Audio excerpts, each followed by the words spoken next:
The year without summer. The year the sky turned against humanity. In June of 1816, snow fell in New England.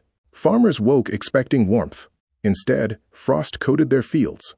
Crops that had survived the winter blackened overnight.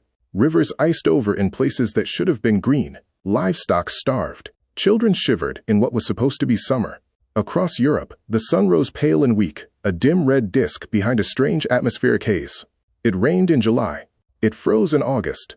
Harvests failed across entire regions. People began asking a question that sounded almost medieval. Had God turned against them? What they didn't realize was that they were living through the coldest year in modern recorded history, a global climate disaster that would trigger famine, riots, migration, disease, and even reshape literature.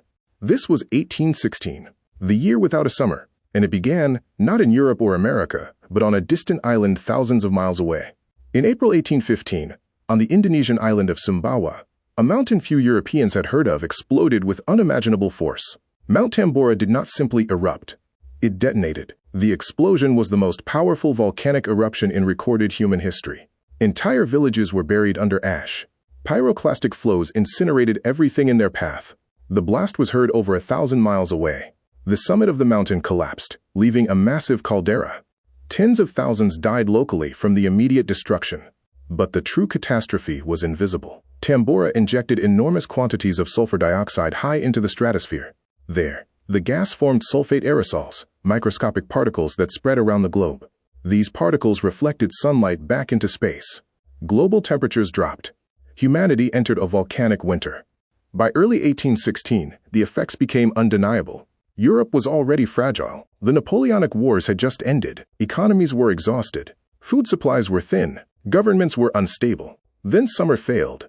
In Switzerland, snow fell repeatedly in June and July. In France and Germany, wheat harvests collapsed.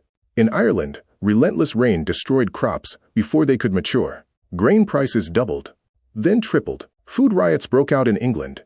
Bakeries were looted. Families boiled weeds and grass to survive. Malnutrition spread rapidly, followed by typhus outbreaks among weakened populations.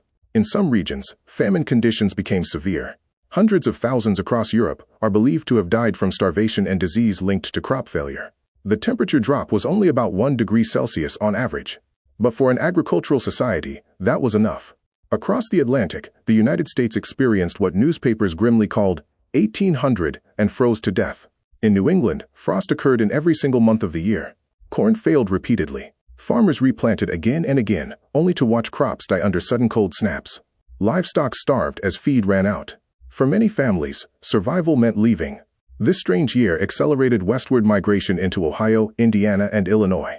Entire communities abandoned failing farms in search of more reliable land. A volcano in Indonesia had reshaped American migration patterns. Global interconnectedness existed long before airplanes or the internet.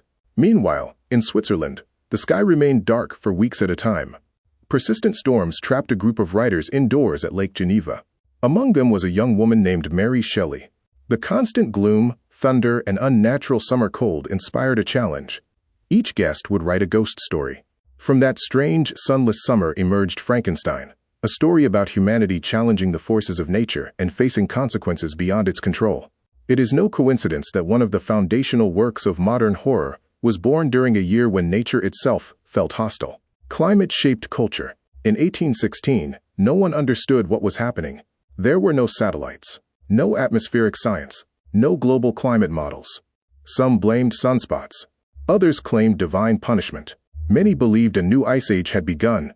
It would take decades for scientists to connect volcanic eruptions with atmospheric cooling. The world was experiencing a planetary system shock without knowing the cause. By 1817, temperatures gradually began to recover. The aerosol veil thinned. Harvests improved. But the psychological and economic scars remained. The year without a summer revealed something unsettling. Civilization depends on climate stability. Food supply chains, social order, economic systems, migration patterns, public health. All of them can unravel from a small shift in average temperature. One eruption, one atmospheric imbalance. 1 year. The disaster did not end civilization, but it exposed how thin the margin of stability truly is. When we think of history, we imagine wars, revolutions, empires rising and falling. But sometimes the most powerful force shaping humanity is not political. It is environmental. In 1816, the sky dimmed. Crops failed. Fear spread. People believed the world might be ending. And all of it began with an explosion no one in Europe even saw. History often reminds us that stability is an illusion. And sometimes, it only takes a single year without summer to prove it.